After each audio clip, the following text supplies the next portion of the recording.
వెనక్కి తీసుకొచ్చింది ఎవరు? కాంగ్రెస్ ముఖ్యమంత్రి రాజశేఖర రెడ్డి గారు ఆ నిర్ణయాన్ని తప్పుపడుతూ రద్దు చేయడం జరిగింది. అది కోర్టులోకి వెళ్ళింది. ఇన్నేళ్ళు కోర్టులో నానుస్తూ వచ్చింది. నువ్వు 10 ఏళ్ళు అధికారం ఉన్నావు, ఎందుకు దీని మీద శ్రద్ధ పెట్టలే? అప్పుడు కనబడలేదా నీకు ఎస్సీ భూమి ఇదని? ఎస్సీని కాపాడాలని కనబడలేదా? యథేచ్ఛగా రాష్ట్రం నుండి యూనివర్సిటీ భూములు కబ్జాకి కారకులైనట్టు మీరు మీ నాయకులు యథేచ్ఛగా దోపిడీ చేసినటువంటి మీరు, కాకతీయ యూనివర్సిటీ కానీ, ఉస్మానియా కానీ, తెలంగాణ యూనివర్సిటీ కానీ ఎక్కడికక్కడ మీ నాయకులు దోపిడీ చేస్తే వాళ్ళు ఎస్సీ గురించి మాట్లాడుతున్నారు. ఎస్సీ భూముల యొక్క చరిత్ర ప్రజలకు తెలవాలి. రాజశేఖర రెడ్డి గారు రద్దు చేసిన తర్వాత కోర్టుకు పోతే రేవంత్ రెడ్డి గారు పీసీ అధ్యక్షుడు ఉన్నప్పుడు హైకోర్టులో, సుప్రీంకోర్టులో పోరాడి దీన్ని విజయం సాధించిన సందర్భం. కేటీఆర్ గారు ఏం చేశారు? 10 ఏళ్ల కాలంలో అదే ఐఎంజీ భరత్ సంస్థతో 30% ముడుపులు మాట్లాడుకొని ఇవాళ 5,200 కోట్లు అయితే మాట్లాడుతూ ఉన్నాడో అది వారికి రావాల్సినటువంటి ముడుపుల యొక్క ధర. ఆ పద్దు 5,200 కోట్ల పద్దు అనేది కేటీఆర్కి బిల్లిరావు ఒప్పుకున్నటువంటి 30% నిధులు లంచం. ఇవాళ కాంగ్రెస్ ప్రభుత్వం అధికారంలోకి రాకుండా ఉండుంటే ఇప్పటి వరకు బిల్లిరావుతో కేటీఆర్ గారు కుమ్మక్కై 30% నిధులు లంచం 5,000 కోట్లు 200 తీసుకొని ఈ సంస్థని ఐఎంజీ భారత్కి అప్పగించేవాడు. ఇది వారికి ఉన్న ఒప్పందం.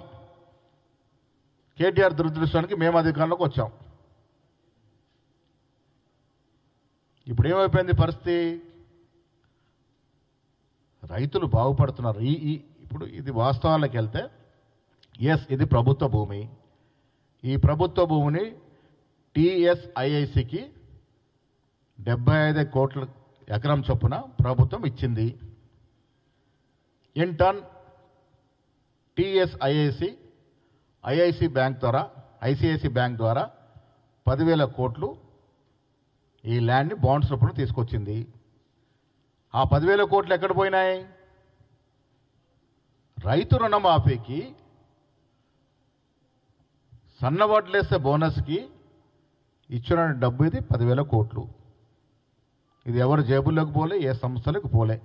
ఇది ప్రజలు అర్థం చేసుకోవాలి. ఇలా రుణమాఫీ రుణముక్తులు చేసినట్టు రైతుల యొక్క భారాన్ని దించడానికి ఈ 10,000 కోట్లని తెలంగాణ కాంగ్రెస్ ప్రభుత్వం రైతులకు ఇవ్వడం జరిగింది. ఇది కడుపు నొప్పితో, రైతులు బాగుపడుతున్న నొప్పితో ఇవాళ ఉన్నది లేనట్టుగా, లేని ఉన్నట్టుగా మాట్లాడుతూ ఉన్నాడు. 175 కోట్ల అంశం లేవనెత్తినాడు. ఏంటి 175 కోట్లది? ఇది ఆన్ రికార్డ్ వైట్ మనీ. ప్రభుత్వం టెండర్లు పిలిస్తే ఏదో ఒక ఏజెన్సీ కావాలి, ఒక కన్సల్టెన్సీ కావాలి కాబట్టి ఇది ఆనవాయితీ, ఇది ప్రాక్టీస్. ఇది గత ప్రభుత్వం జరిగినప్పుడు ఏదో కన్సల్ట్ ద్వారానే మనకు లోన్స్ వస్తాయి. ఇది బాజాప్తా రాష్ట్ర ప్రభుత్వం టెండర్లు పిలిస్తే టెండర్లో పాల్గొన్నటువంటి ట్రస్ట్ ఇన్వెస్ట్మెంట్ కంపెనీకి ఈ కన్సల్టెంట్ వ్యవస్థని అప్పచెప్పడం జరిగింది. దానికి అదనంగా 175 కోట్లు వైట్ మనీ ప్రభుత్వం ఇచ్చింది. దీంట్లో ఏదో జరిగింది కుంభకోణం. ఎక్కడుంది నాయన కుంభకోణం దీంట్లో? ఇవాళ ఇక్కడ అంత వాల్యూ లేదంటాడు ఆయన గారు. అమ్మకానికి పెట్టినటువంటి భూములు కోకాపేటలో అయితే 100 కోట్ల పలుకుతుంది. బాజాప్తా ఆక్షన్ చేసి 100 కోట్లకు అమ్మామని అడ్వర్టైజ్మెంట్. రియల్ ఎస్టేట్ కంపెనీల కన్నా ఎక్కువ ప్రభుత్వం అడ్వర్టైజ్మెంట్ ఇచ్చేది. లక్షల కోట్లు, 1000 కోట్లు తగిలేశారు అడ్వర్టైజ్మెంట్ మీద.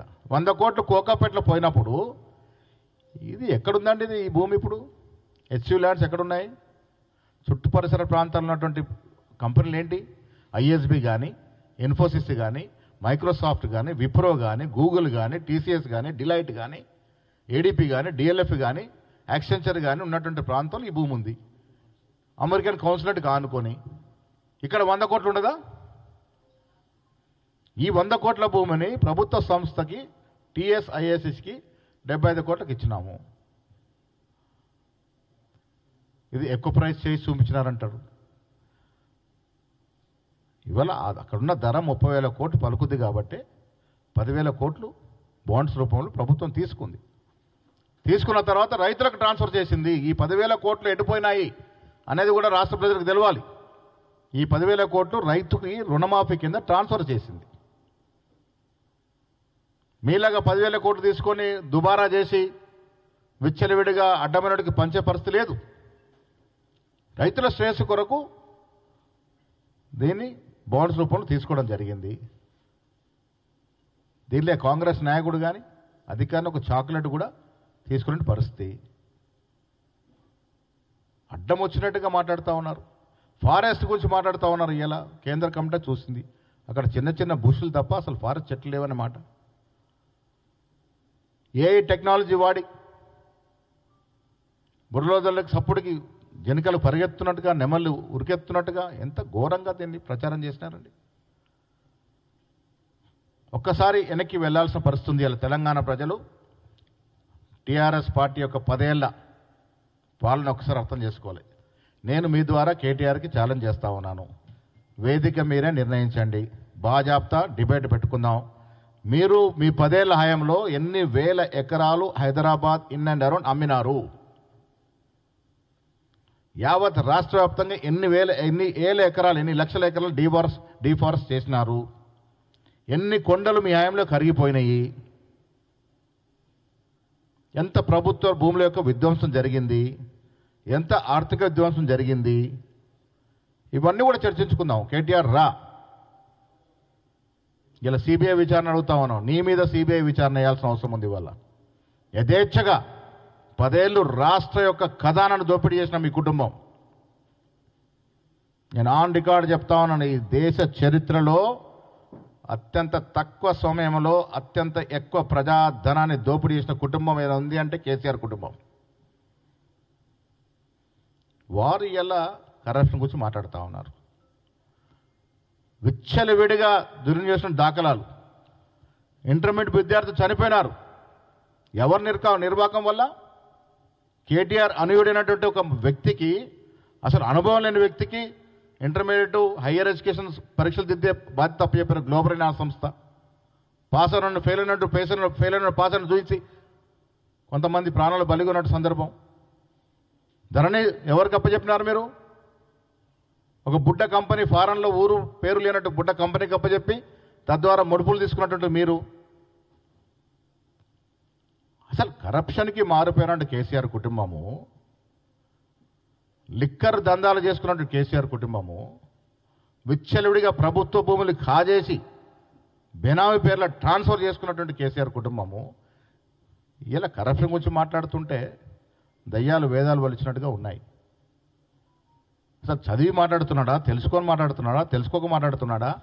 175 కోట్లు అనేది ప్రభుత్వ ట్రాన్సాక్షన్. ఇది ఏ ప్రభుత్వం కన్సల్టెన్సీ ద్వారానే లోన్స్కి పోతుంది. అది తెలియదా నీకు? 10 ఏళ్ళు నిర్వాహకం చేసావు కదా, ఐటీ మంత్రిగా చేసావు కదా. ఏ రకంగా అంటా ఉన్నావు నువ్వు 175 కోట్లు ఇది కరప్షన్ అని? ఏ రకంగా అనగలుగుతున్నావు? ఇంత దిగజాడుతనం ఎందుకు? 5,200 కోట్లు నీ ఫిగర్ అది.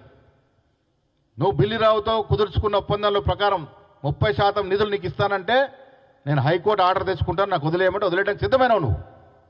దాంట్లో భాగంగానే 5,200 కోట్ల ఫిగర్ వచ్చింది. అది నీకు రావాల్సిన ముడుపులు. అది ఇలా మా కట్టగట్టే ప్రయత్నం చేస్తూ ఉన్నావు. భూములు తీసుకొచ్చిన ఘనత కాంగ్రెస్ పార్టీది. ఈ భూములు వెనక్కి తీసుకొచ్చి ప్రభుత్వానికి అప్పచెప్పిన పార్టీ కాంగ్రెస్ పార్టీ. కాంగ్రెస్ నాయకులు ఆనాడు రాజశేఖర రెడ్డి కానీ ఇవాళ రేవంత్ రెడ్డి గారు కానీ. లేకుంటే ఈ రోజు వరకు ఐఎంజీ భరత్ సంస్థకి వెళ్ళిపోయారు భూములు. అవి యథేచ్ఛగా కేటీఆర్కి వచ్చే కమిషన్లు కేటీఆర్కి వచ్చేది. దాన్ని కాపాడి ఆ భూమిని ప్రభుత్వ పరం తీసుకొచ్చినాము. ప్రభుత్వ పరం తీసుకొచ్చి టీఎస్ఐసీ ఏం చేస్తుందండి? ఐఏఎస్ చేసే పనులేంటి? డెవలప్మెంట్ యాక్టివిటీ చేస్తుంది, కంపెనీలు పిలుస్తుంది, లీజులకు ఇస్తుంది, కంపెనీలు వచ్చే విధంగా ప్రయత్నం చేస్తుంది. ఇవాళ ఈ భూమిలో మీరు ఇన్నేళ్లుగా ఫైనాన్షియల్ డిస్ట్రిక్ట్ ఎన్నుకున్న కంపెనీల ద్వారా దాదాపు 10 లక్షల ఉద్యోగాలు వచ్చినాయి. అది కూడా కాంగ్రెస్ ఘనతే. ఆనాడు కాంగ్రెస్ ప్రభుత్వం ఇచ్చినట్టు ఫైనాన్షియల్ డిస్ట్రిక్ట్ వల్ల ఇలా 10 లక్షల ఉద్యోగాలు హైదరాబాద్లో రావడం జరిగింది. 5 లక్షల ఉద్యోగాలు వచ్చే అవకాశం ఉంది. ఉద్యోగాలు రాకూడదా తెలంగాణకి? ఇంత కడుపు అంటే ఎందుకు? రైతుల రుణమాఫీ చేయకూడదా? కడుపు మంటతో ఇష్టం వచ్చినట్టుగా అడ్డగోలుగా మాట్లాడుతున్న కేటీఆర్ గారు వాస్తవాలు తెలుసుకొని మాట్లాడితే మంచిది. మీరు కరప్షన్ గురించి ఎంత తక్కువ మాట్లాడితే అంత మంచిది. ప్రజల మైండ్లోకి వెళ్ళి మీరు కరప్ట్లు ఈ దేశాన్ని దోషిస్తూ ఉన్నారు, ఇంకా మూడోసారి అవకాశం ఇస్తే అసలు ప్రైవేట్ మా ఆస్తులు కూడా దక్కువని భయపడే కదా ఆనాడు కాంగ్రెస్ ప్రభుత్వాన్ని గెలిపించారు. ఈ దోపిడీకి భయపడే కాంగ్రెస్ పార్టీని గెలిపించినారు. ఇంకా మీ అన్ని కూడా మా కంట కట్టే ప్రయత్నమే చేస్తూ ఉన్నారు. అది మానుకోవాలి. తెలంగాణ ప్రజలు తెలుసుకోవాల్సింది, అడ్డమైన వాళ్ళు వచ్చి మాట్లాడితే వినకండి. వాస్తవాలు తెలుసుకోవాల్సిన బాధ్యత ప్రతి తెలంగాణ పౌరుడికి ఉంది. ఇది ప్రభుత్వ భూమి. ఈ భూమికి బదులుగా హెచ్సికి అప్పుడే భూమి ఇచ్చినారు. 390 ఎకరాలు ఇవ్వడం జరిగింది. హెచ్సియు నెలకొల్పింది కాంగ్రెస్ పార్టీ. హెచ్సియుకు భూములు ఇచ్చే విధంగా చేసింది ఇందిరాగాంధీ. ప్రైవేట్ పరం కాబోతున్నటువంటి భూముల్ని కాపాడింది రాజశేఖర రెడ్డి. వెనక్కి తీసుకొచ్చింది రేవంత్ రెడ్డి. ఇది మీ నిర్వాకం కాదు. ప్రైవేటు చేతుల్లోకి పోవాల్సిన భూమిని ప్రభుత్వ పరంగా తీసుకొచ్చి ఐఐసి సంస్థకు అప్పజెప్పి ఇలా కంపెనీలు రావడానికి, కార్పొరేట్ కంపెనీలు రావడానికి, తద్వారా ఉద్యోగాలు రావడానికి ఒక సౌత్రమైన కార్యక్రమం తీసుకుంటే మీకు కడుపు నొప్పి ఏంటి? రైతులకు రుణమాఫీ ఈ డబ్బుల ద్వారా చేశాము, మీకు బాధ ఏంటి? మీకు దమ్ము ధైర్యం ఉంటే చర్చకు సిద్ధంగా అండి. 10 ఏళ్ళు మీరు ఈ రాష్ట్రంలో చేసిన భూదోపిడి ఒక్కటొక్కటిగా చర్చించుకుందాం. మీరు ఎవరెవరు వస్తారో రండి, మేము వస్తాం. పత్రికా విలేకరుల సమక్షంలో వాస్తవాలు మాట్లాడుకుందాం. 10 ఏళ్ళుగా మీరు ఎక్కడెక్కడ ఏ రకంగా భూదోపిడీ చేశారో, భూ ఆక్రమణ చేశారో అవన్నీ కూడా చర్చించుకుందాం. మీకు దమ్ము ధైర్యం ఉంటే ఈ చర్చకు సిద్ధం కండి.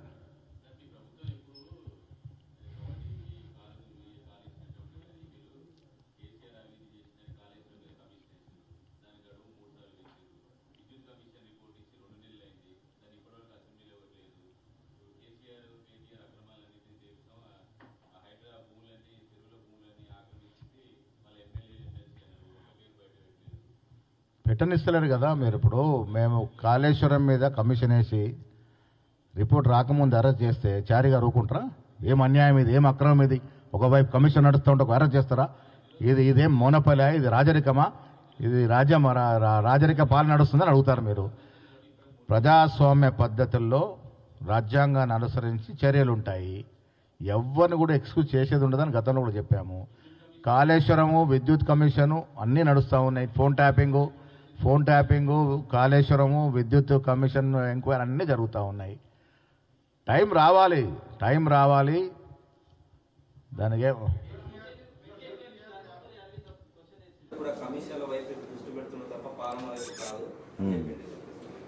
పాలన వైపు కాకుంటే ఉచితంగా బస్ ప్రయాణం ఎట్లా వస్తుంది? ఇలా దేశ చరిత్రలో ఎవరు లేని విధంగా సన్నబియ్యం ఎట్లేయగలుగుతున్నాము? ఇంటిగ్రేటెడ్ స్కూల్స్ ఎక్కడికి వెళ్ళి వస్తున్నాయి? మెస్ ఛార్జ్ 40% పెంచిన చరిత్ర ఈ దేశ చరిత్ర ఏ రాష్ట్రమన్నా చేసిందా? మహిళలకు ఎన్ని సౌకర్యాలు వస్తూ ఉన్నాయి? 60,000 ఉద్యోగాలు ఎక్కడికి వెళ్తున్నాయి? 40% రిజర్వేషన్ రాహుల్ గాంధీ కోరిక. ఈ రాష్ట్రంలో బీసీలకి న్యాయం చేసే దశగా ప్రభుత్వం అడుగులేసింది. ఈ 10 ఏళ్ళు వాళ్ళు ఎందుకు చేయలేకపోయినారు? పోనీ మేము చేసిన కార్యక్రమం ముందుకు సాధించండి బాబు అంటే అది చేతనైతే. అరవింద్ గారు బీసీ బిడ్డ, మా అన్న డి శ్రీనివాస్ గారు అబ్బాయి, నరనరలో బీసీ నాయకు, నిజమైన బీసీ.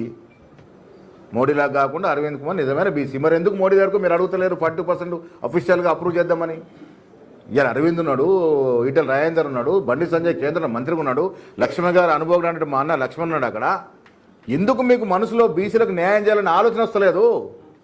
మేము చేసినాం. ఇలా దేశ చరిత్రలో సిడబ్ల్యూసీ కాదు ఏ సమావేశంలో మొత్తం హైదరాబాద్ తెలంగాణ కేంద్రంగా మా సమావేశం నడిచాయి. కారణం ఏంటంటే ధైర్యంగా కుల సర్వే చేయగలిగినాం. ఈ రాష్ట్రంలో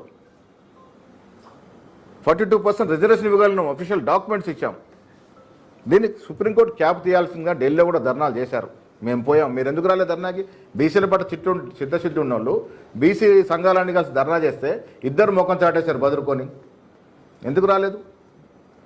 కొండి సాగు చూపిస్తారు ముస్లింలు. అరే గుజరాత్లోనే మీ ప్రధానమంత్రి ముస్లింలకు రిజర్వేషన్ ఇస్తూ ఉంటే ఇక్కడ ముస్లింకి ఇవ్వడానికి నొప్పేంటి? కొన్ని ఈడబ్ల్యూసీ మీరు క్యాప్ తీసి 10% ఈడబ్ల్యూసీ ఇచ్చారు కదా, దాంట్లో ముస్లిం రిజర్వేషన్ ఉంది కదా, దాని గురించి ఎందుకు మాట్లాడరు? మీకు చిత్తశుద్ధి లేక ఇంకా బీసీల మీద మాయ చేస్తా అంటే వాళ్ళకి ఇప్పుడు ఒకటే ఉనుకు.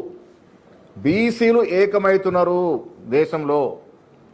బీసీలంతా రాహుల్ గాంధీతో నడుస్తున్నారు. బీసీల సంఖ్య 60-70% ఉంది ఈ దేశంలో.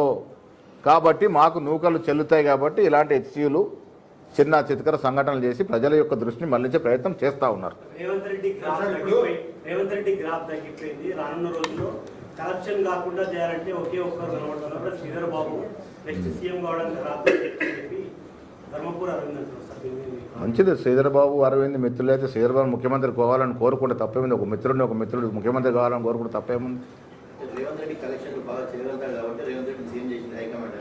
ఇప్పుడు రాష్ట్రంలో జరుగుతున్న అభివృద్ధిలో ముఖ్యమంత్రితో పాటు శ్రీధర్ బాబు గారి పాత్ర ఉంది, భట్టి గారి పాత్ర ఉంది. ఫారెన్ పోయి రాష్ట్రానికి పెట్టుబడి తీసుకొచ్చిన దాంట్లో ఎవరు పోయారో రేవంత్ రెడ్డి శ్రీధర్ బాబు గారే తెచ్చింది.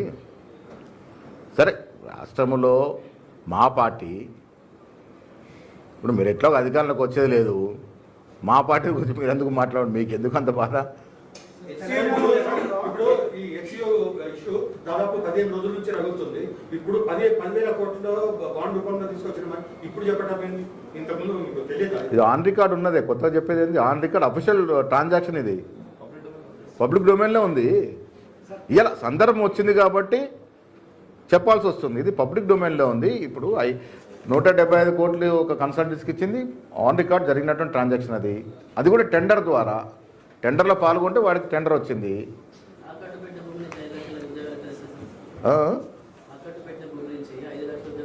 కంపెనీలు వస్తే 5 లక్షలు కాదు 10 లక్షలు వచ్చే అవకాశం ఉంది. ఎంత పెద్ద కంపెనీలు వస్తాయి అనుకున్నారు మీరు? 500 ఎకరాలు ఫైనాన్షియల్ డిస్ట్రిక్ట్లు నెలకొల్పితేనే 10 లక్షల ఉద్యోగాలు వచ్చాయి మనకి. ఇప్పుడు 400 ఎకరాల్లో రకరకాల కంపెనీలు వస్తే ఇంకో 5 లక్షల ఉద్యోగాలు వస్తాయి డెఫినెట్గా. ఎందుకు రావు? ఆ భూముల్లో విద్య, ఆ పర్యావరణ అనుకూల కార్యక్రమాలు ఏమైనా చేస్తే మేము కేంద్ర ప్రభుత్వం తరఫున మద్దతు ఇస్తామంటున్నాం. అక్కడ స్థానిక ఎంపీ విశ్వేశ్వర రెడ్డి. ఇక్కడ ఆయన ఎక్కడ ఎంపీ ఎక్కడ ఆయన? ఏ ఎంపీ మాట్లాడినా నేను ఎంపీలకు బీజేపీ నాయకులకు కూడా విజ్ఞప్తి చేస్తూ ఉన్నాను, అభివృద్ధి కార్యక్రమంలో అడ్డేయకండి. విశ్వేశ్వరరెడ్డి చదువుకున్నటువంటి వారు తెలియదా ఇక్కడ కంపెనీలు వస్తే ఏ రకంగా అభివృద్ధి జరుగుతుందో? రాష్ట్రము హైదరాబాద్లో 4 లక్షల 5 లక్షల ఉద్యోగాలు ఆశామాష. అది ఇప్పుడు అది ప్రముఖమైన స్థలము. ఎక్కడో కోకాపేట అవతల 100 ఎకరాల 100 కోట్ల కమ్మిన వాళ్ళు ఇక్కడ కంపెనీలు పిలిస్తే ఇలా ప్రభుత్వం కాబట్టి మనం ఐఏఎస్కి 75 కోట్లకు ఇచ్చాము. అది రేపు 150 కోట్లకు పోవచ్చు, 200 కోట్లకు పోవచ్చు ఆక్షన్లో.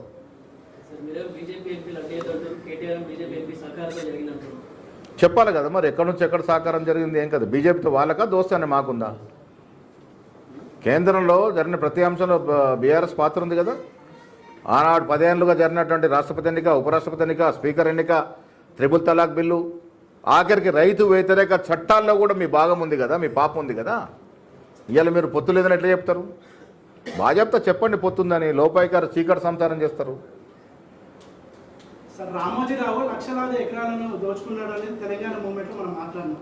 ఇటు సమతామూర్తికి సంబంధించినటువంటి అనేకమైన అసైన్డ్ ల్యాండ్లను రామేశ్వరరావు లీగలైజ్ చేసుకున్నాడనే ఒక చర్చ ఉంది. దీనిపైన అంటే ఇట్లాంటి భూములను మనం ప్రభుత్వం ఆక్యుపై చేసుకొని కంపెనీలు పెట్టచ్చు కదా. ఇప్పుడు రామోజీరావు గారు నాకు తెలిసి ప్రైవేట్ భూములు కొనుక్కున్నాడు. కరెక్ట్ సబ్జెక్టు కరెక్షన్ నాకు తెలిసి. అక్కడక్కడ అసైన్ భూములు ఉంటుంటే ఉండవచ్చు. ఇతరత్ర వ్యక్తులు కూడా భూములు తీసుకుండొచ్చు. ఏదన్నా కూడా నేనేమంటానంటే కేటీఆర్ గారు 10 ఏళ్ళుగా నేను ఎందుకు వారిని ఛాలెంజ్ స్వీకరించమని చెప్తా ఉన్నానంటే 10 ఏళ్ళు 2014 నుంచి 25 వరకు మొత్తం సమూలంగా చర్చించుకుందాము. 10 ఏళ్లలో హైదరాబాద్ రాష్ట్రమంతా వదిలేండి, రాష్ట్రమంతా యథేచ్ఛగా వాళ్ళు ఎమ్మెల్యేలు ఎమ్మెల్సీలు హోల్సేల్గా దోచుకున్నారు. హైదరాబాదే మాట్లాడుకుందాం, ఒక దినమంతా కూర్చుందాం, మీరు అందరు రండి దయచేసి. మేము వస్తాం, మా సీనియర్లందరం వస్తాం. మేము ఒక్కొక్కటి చూపిస్తాం ఎక్కడ ఏ భూమి ఏ రకం కొనబడిందో, ఎవరి పేరున పోయిందో. మీరు జవాబు చెప్పండి.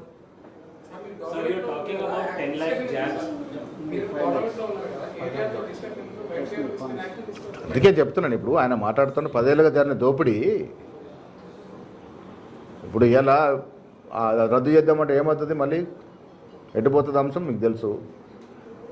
ఇప్పుడు అంత యథేచ్ఛగా దోపిడీ చేసిన వ్యక్తులు దొంగే దొర ఏమంటారు, దొంగ నడిచినట్టు ఉంది. దొంగతనం చేసి దొంగ చెప్పండి సార్. 10 ఏళ్ళు వాళ్ళు అధికారంలో ఉన్నారు, కబ్జా చేశారని మీరే చెప్తున్నారు. Very clear. ఎస్ డేటా కావాలంటే మేము ఇస్తాం. ఎస్ ఓన్లీ ఇన్ హైదరాబాద్లో 2000 ఎస్టేట్ ప్రాపర్టీస్ కబ్జా గురైనాయి. ఎస్ ఓకే, 55 చెరువులు సిఎస్ఆర్ కింద రాసిస్తే ఆ చెరువులు మొత్తం కబ్జా గురైనాయి.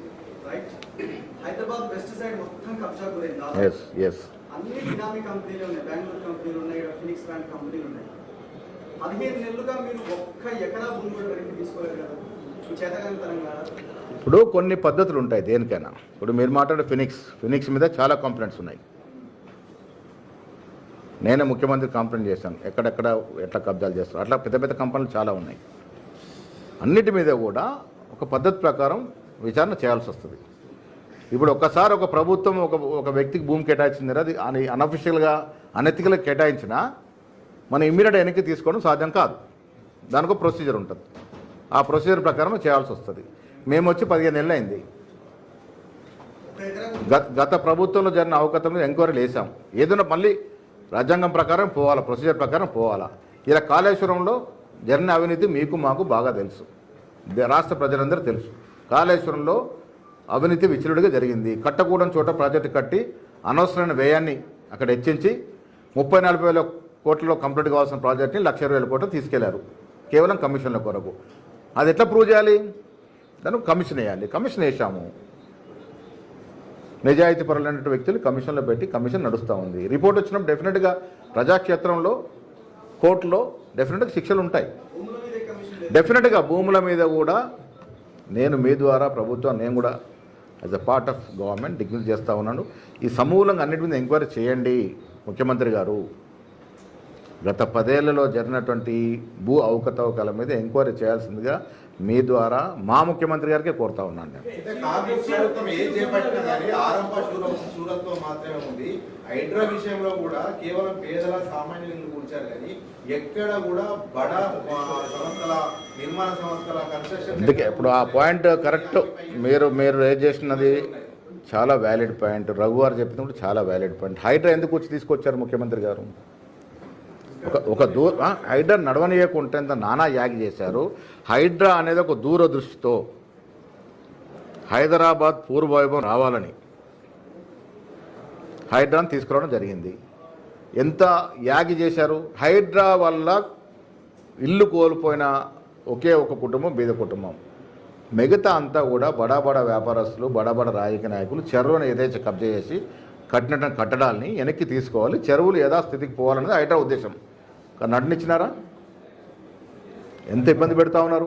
ఇలా మూసి ప్రక్షాళన మేము నిన్న పొన్నం ప్రభాకర్ గారు మేము సాబర్మతికి పోయాము. ఇదే బీజేపీ నాయకులు మూసిని వ్యతిరేకిస్తూ ఉన్నారు. సాబర్మతిలో చేసింది ఏంటి? నిన్న మేము మొత్తం సమూలంగా పరిశీలించి వచ్చాము. 11.5 కిలోమీటర్లు వెస్ట్ అండ్ ఈస్ట్ బాగా కట్టారు. సాబర్మతి ప్రాజెక్ట్ చాలా పర్ఫెక్ట్గా ఉంది. కొంత డబ్బుతో చేశారు. రోడ్లు వచ్చాయి.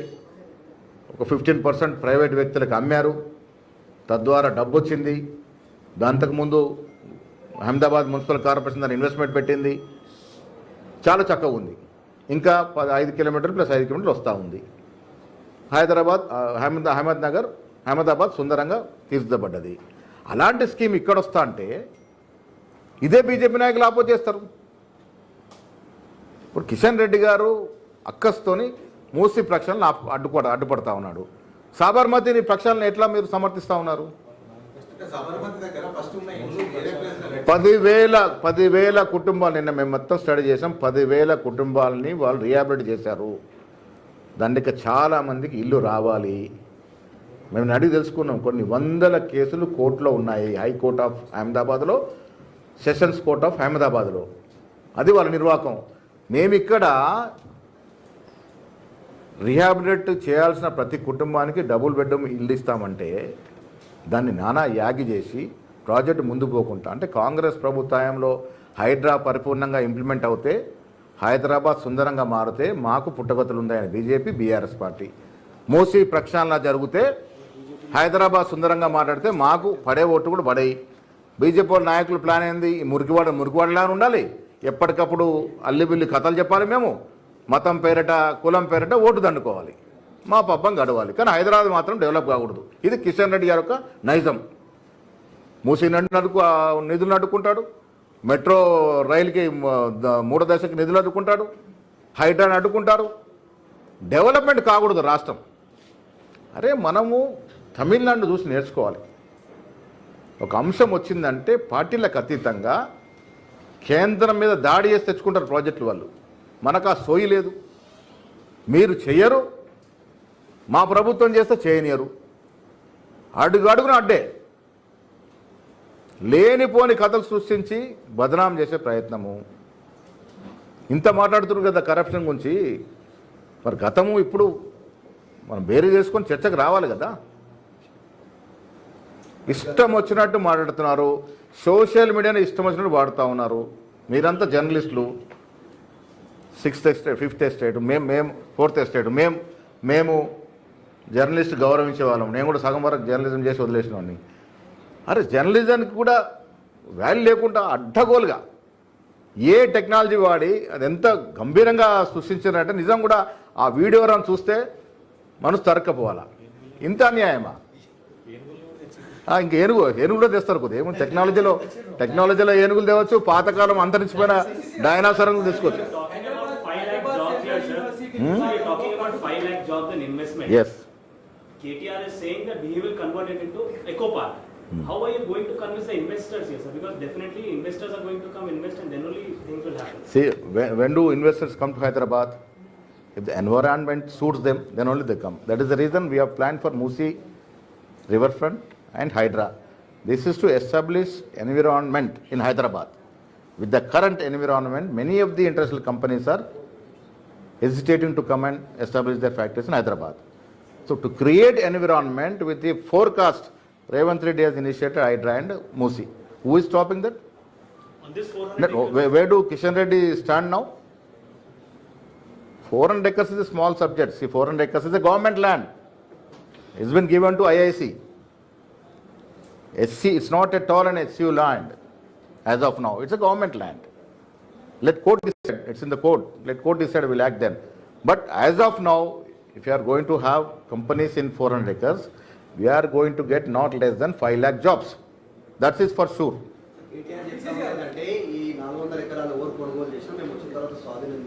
దానికి కూడా మేము సిద్ధము. ఈ 400 కాదు, మీరు 10 ఏళ్ళలో ఇచ్చిన అన్ని భూములు వెనక్కి తీసుకుందాం. నువ్వు నేను కలిసి వెనక్కి తీసుకుందాం అన్ని. కేటీఆర్ కేసీఆర్ వస్తారు, మేము వస్తాం, అందరం కలిసి అందరితో మాట్లాడి అన్ని భూములు వెనక్కి తీసుకుందాం. సిగ్గునల్లో మాట్లాడడానికి నువ్వేమో అత్తసొమ్ము అల్లుడు దానం చేస్తావు. మేమేదో డెవలప్మెంట్ కోసం వెల్ఫేర్ కోసం చేస్తే నీకు నొప్పి అవుతుంది. కనీసం జ్ఞానం ఉండాలి కదా. మాట్లాడేటప్పుడు 400 ఎకరాలు కొనద్దు తీసుకుంటా అనేటప్పుడు నువ్వు ఆలోచించుకోవాలి. నేను ఇచ్చిన 1000 ఎకరాలు ఉంది బాబు, మరి దాని పరిస్థితి ఆలోచించుకోవాలి కదా. జ్ఞానం ఉన్నది ఆలోచించుకోవాలి కదా. ఏ రకంగా మాట్లాడతాడు? ఓఆర్ఆర్ కారు చౌక్ ఓడమ్మేశాడండి. ఒక్కసారి సర్వే చేయండి మీరు జర్నలిస్ట్ మిత్రులు. ఒకరోజు ఒక్క బూత్ దా నిలబడండి. ఎన్ని వెహికల్స్ వస్తున్నాయి, ఎన్ని వెహికల్స్ పోతున్నాయి, ఎంత రెవెన్యూ వస్తున్నది. రద్దు చేయకుండా విధంగా దాని విధి విధానాలు ఎట్లా రూపొందించారంటే రద్దు చేయకుండా విధి విధానాలు రూపొందించుకొని అమ్ముకున్నారు. యథేచ్ఛగా అమ్ముకున్నారు,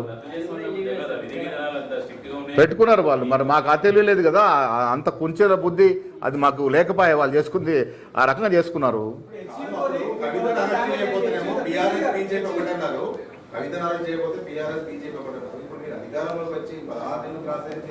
మంత్రివర్గంలో కూడా మాకు ఈ ఫార్ములా కేసు ఆధారాలు దొరికినాయని చెప్పి గవర్నర్ పంపించారు.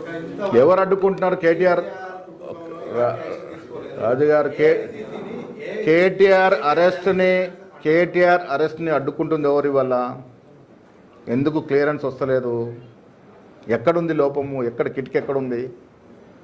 మేమైతే బాధ్యత కేసు చేశాము. రాజ్యాంగం పరిధిలో ఉండి మేము గవర్నర్కి అప్పీల్ చేశాము. ఎక్కడ ఆగింది అది? మా ప్రభుత్వం క్లారిటీతో ఉంది.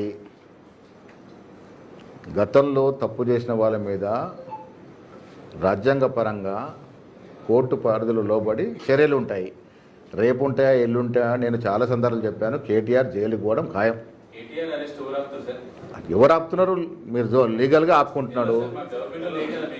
మేము రెడీ ఉన్నాము. ప్రభుత్వ పరంగా తీసుకోవాల్సిన చర్యలన్నీ తీసుకున్నాము. కొన్ని లీగల్ ఆప్షన్స్ ఉంటాయి. అవుతారు.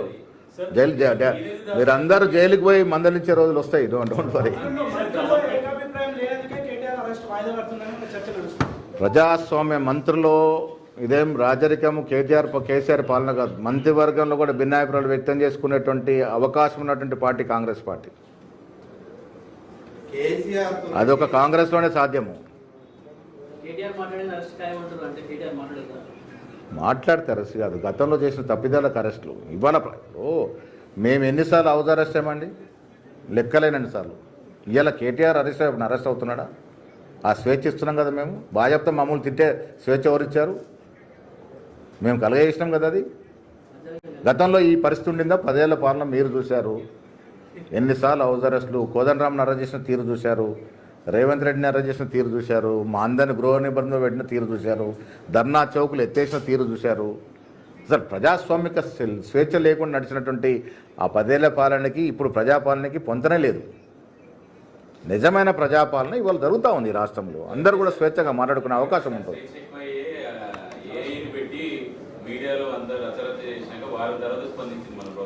ఇప్పుడు మాకు ప్రజాస్వామ్యం మీద నమ్మకం ఎక్కువ కాబట్టి ఇలా జరుగుతూ ఉంది.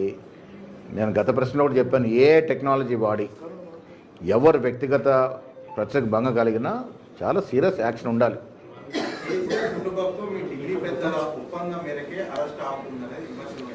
ఢిల్లీ పెద్దలు కేసీఆర్తో కానీ ఇంకెవరితో కానీ ఒప్పందంలో ఉండరు. ఏది ఉన్నా రాష్ట్ర నాయకత్వందే డెసిషన్ ఫైనల్ ఉంటుంది. ఏఐసిసి కూడా రాష్ట్ర నాయకత్వం యొక్క అభిప్రాయాన్ని పరిగణలోకి తీసుకునే చేస్తారు. ఇక్కడ మాతో పోరు పడుతున్నటువంటి బీజేపీతో కానీ బీఆర్ఎస్తో కానీ ఒప్పందాలు ఉండవు, లోపాయక ఒప్పందాలు ఉండవు, అటాచ్మెంట్లు ఉండవు. ఇది క్లారిటీ. ఈ రాష్ట్రంలో మేము క్లారిటీతో ఉన్నాము. రేపు ఎన్నికల్లో తడబాల్సిన వాళ్ళు ఎవరైనా కూడా మేము వాళ్ళతో సయోధ్యక సమస్య లేదు. ఎస్ భాజపా మేము సిపిఐతో ఉన్నాం, టీజేఎస్తో ఉన్నాం, ఓపెన్గా ఉన్నాం. మిత్రపక్షమే. ఈ లోపాయికార ఒప్పందాలు చీకటి సంస్థలు మా వల్ల కాదు.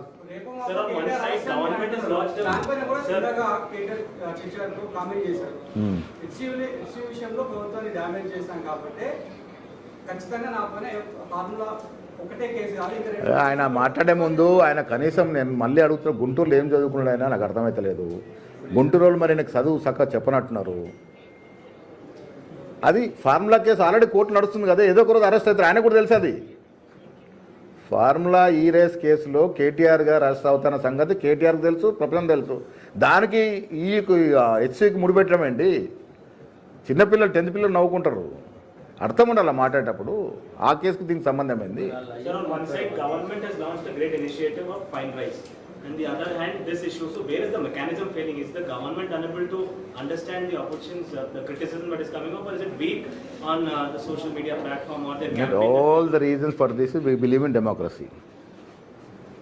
That is the main reason. See, social media, how they utilize and how they are utilizing now, we don't believe in that. We always go with facts. We believe in facts. We live in democracy. We believe in truth. Thank you. మళ్ళీ active ఉంది పైన కూడా చూడు ఇప్పుడు ఎట్లా ఉందో.